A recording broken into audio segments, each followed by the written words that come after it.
Good evening everyone. দেখো ready হয়ে গেছি, আজকে সন্ধ্যেবেলা থেকেই ভিডিওটা স্টার্ট করলাম। তো রাস্তায় বেরিয়েও পড়েছি, যাচ্ছি এখন আমরা একটু রাম ঠাকুরের আশ্রমে। যেহেতু পুজোর আগে প্রত্যেক বছরই আমি যাই, আমি আমার বর আর আমার ছেলে যাচ্ছি যাদবপুর। এটা হচ্ছে যাদবপুরে আছে এই রাম ঠাকুরের আশ্রমটা। আমরা যেহেতু রাম ঠাকুরেরই দীক্ষিত, তো পুজোর আগে প্রত্যেক বছরই আমি যাই, গিয়ে একটু ধুতি ফল মিষ্টি এগুলো দিয়ে আসি। তো এখন রাস্তায় বেরিয়ে গেছি, যাচ্ছি, আর যাওয়ার পথে একটু মিষ্টি নিয়ে নেবো।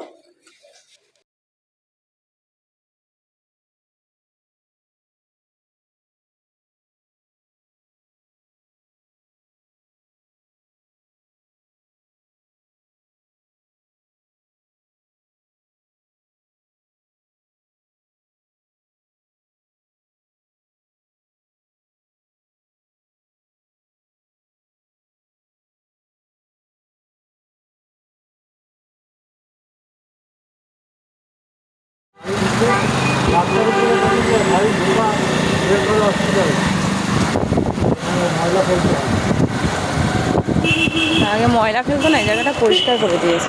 পরিষ্কার করে দিয়ে দিয়েছে। হ্যাঁ,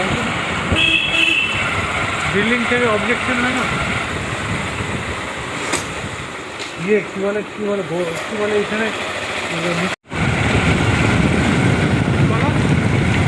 হ্যাঁ নেওয়া যায়, সে তো যেতেই যাবো, ওদিকে গাছতলা ওইদিকে যেতেই হবে। কিন্তু কমলা ছাড়িয়ে এসছি আমরা।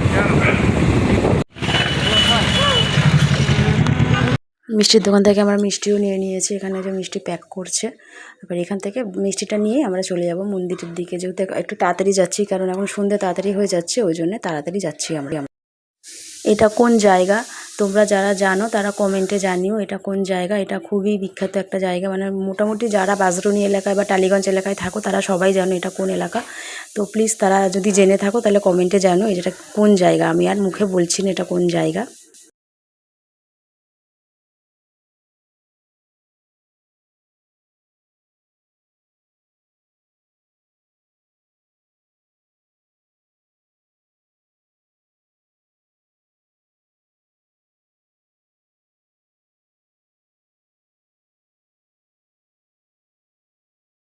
আমরা পৌঁছেও গেছি রাম ঠাকুরের আশ্রমে।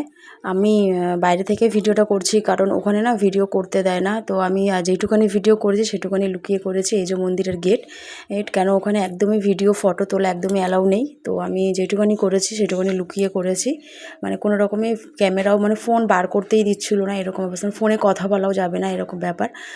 তো ওই জন্য আমি ভালোভাবে ভিডিও করতে পারিনি। এই যে যেটুখানি করেছি আমি তোমাদেরকে দেখাচ্ছি। লাস্টে এটা হয়ে যাওয়ার পর, পুজো টুজো হয়ে যাওয়ার পর, এটা যখন প্রসাদ দেওয়া হচ্ছিলো সেই সময় ভিডিওটা করা হয়েছে। ওখানে দেখো সবাই লাইন দিয়ে দাঁড়িয়ে আছে প্রসাদের জন্যে। এখানে সিন্নি প্রসাদ দেওয়া হয়, ওই জন্যেই সবাই লাইন দিয়ে দাঁড়িয়েছে। আর মন্দিরটা না সত্যিই খুব সুন্দর, খুবই পরিষ্কার, খুবই সুন্দর, শান্ত নিরিবিলি।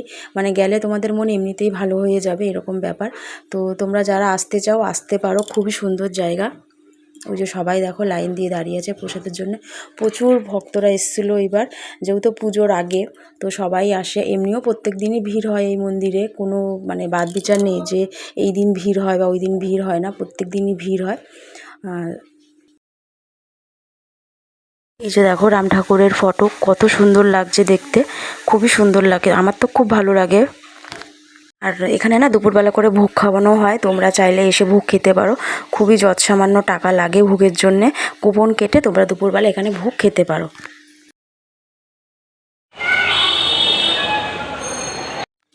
আজকের ভিডিওটা আমি এই অবধি রাখছি। সবাই ভালো থেকো, সুস্থ থেকো, সাবধানে থেকো। আর সুজাতাস ডেইলি ব্লগটা সবাই সাবস্ক্রাইব করে দিও। তো চলো আজকের মতো টাটা, দেখা হচ্ছে কোনো নেক্সট ভিডিওতে।